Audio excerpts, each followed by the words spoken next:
ગુજરાતમાં દિવાળીના તહેવારો દરમિયાન 15 હત્યાઓ થતાં ખળભળાટ મચી જવા પામ્યો છે અને જામનગરમાં પણ એક 40 વર્ષીય યુવાન હતો, તેમણે ફટાકડા તેમના ઘરથી દૂર ફોડો તેમ ખાલી આરોપીઓને જણાવ્યું. આરોપીઓનો અહમ ગવાય છે અને આ વ્યક્તિ છે તેમને મોતને ઘાટ ઉતારી દે છે.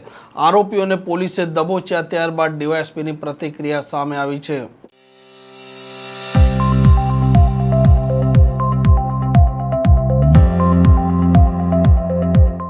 નમસ્કાર, આપ જોઈ રહ્યા છો હોટલાઇન ન્યૂઝ અને હું છું આપણી સાથે તોફિક ગાંચી. દિવાળીના તહેવારો હતા, ગુજરાતની પોલીસ ખડે પગી હતી, તેમ છતાં ગુજરાતમાં 15 હત્યાઓ થઈ છે અને તેણે ખળભળાટ પણ મચાવ્યો છે અને મોટાભાગની હત્યાના કારણ સામે આવ્યા છે ફટાકડા ફોડવા જેવી સામાન્ય બાબતોને લઈને. અને આવી જે ઘટના બની હતી જામનગરમાં, જેમાં આ મુકેશ કાપરી છે, તેમના ઘર આગળ કેટલાક લોકો ફટાકડા ફોડી રહ્યા હતા. તેમણે તેમને જણાવ્યું કે ફટાકડા દૂર ફોડે અને આરોપીઓનો અહમ ગવાય છે, તેમનો ઈગો ગવાય છે. અને મુકેશ કાપરી જે 40 વર્ષીય હતા, તેમના પર ચપ્પાના ઘા ઝીકી દે છે. મુકેશ કાપરીને સારવાર માટે નજદીકના હોસ્પિટલ લઈ જવામાં આવે છે, ત્યાં તબીબ તેમને મૃત જાહેર કરે છે અને આરોપીઓ ત્યાંથી ફરાર પણ થઈ ગયા હતા. સમગ્ર ઘટનાને લઈને ગુનો પણ દાખલ થયો હતો.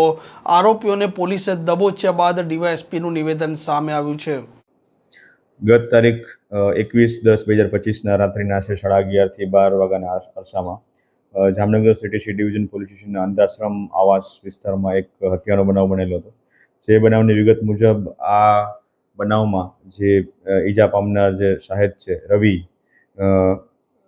જેનું નામ છે રવિ વાલજીભાઈ દવે, એ ભાઈ પોતાના ત્યાં બેનના બ્લોક પાસે ફટાકડા ફોડતા હોય અને ત્યાં સામેના જે પાડોશી છે એમના મિલન, જે આ કામના આરોપી છે, તેમની વચ્ચે રવિ અને મિલન વચ્ચે ફટાકડા ફોડવા બાબતે બોલાચાલી થયેલી હતી.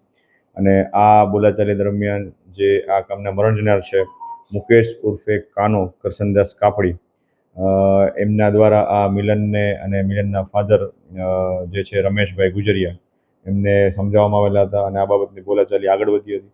અને આ સમગ્ર ઘટના દરમિયાન જે મિલન રમેશભાઈ ગુજરિયા આરોપી છે, એના દ્વારા આ જે મરણ જનાર છે મુકેશ ઉર્ફે કાનો કરસનદાસ કાપડી, એના બગલના ડાબા પડખાના ભાગે એક છરીનો ઘા મારવામાં આવેલો હતો અને જેના આધારે એનું મૃત્યુ નિપજેલું હતું. તેમજ આ સાથે અન્ય એક આરોપી છે અજય બાબુભાઈ કોળી. આ ત્રણેય આરોપીઓ સાથે મળી અને જે બીજા આ રકમના સાહેબ છે રવિ, એને પણ છરીનો ઘા મારવામાં આવેલા છે. આમ આ સમગ્ર બનાવ બાબતે Jamnagar city C division police સ્ટેશનમાં ભારતીય ન્યાય સંહિતાની કલમ 103(1), 109, 115(2), 54 તેમજ જીપી એક્ટની કલમ 135(1) મુજબનો ગુનો દાખલ કરવામાં આવેલો છે.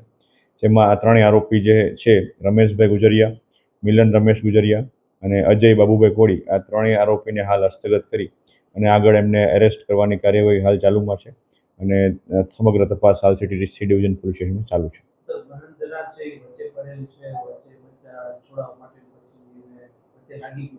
જે મૂળ જે ફટાકડા ફોડવા બાબતનો જે ઝઘડો છે એ મેઇન જે રવિ દવે અને મિલન વચ્ચે શરૂ થયેલો હતો.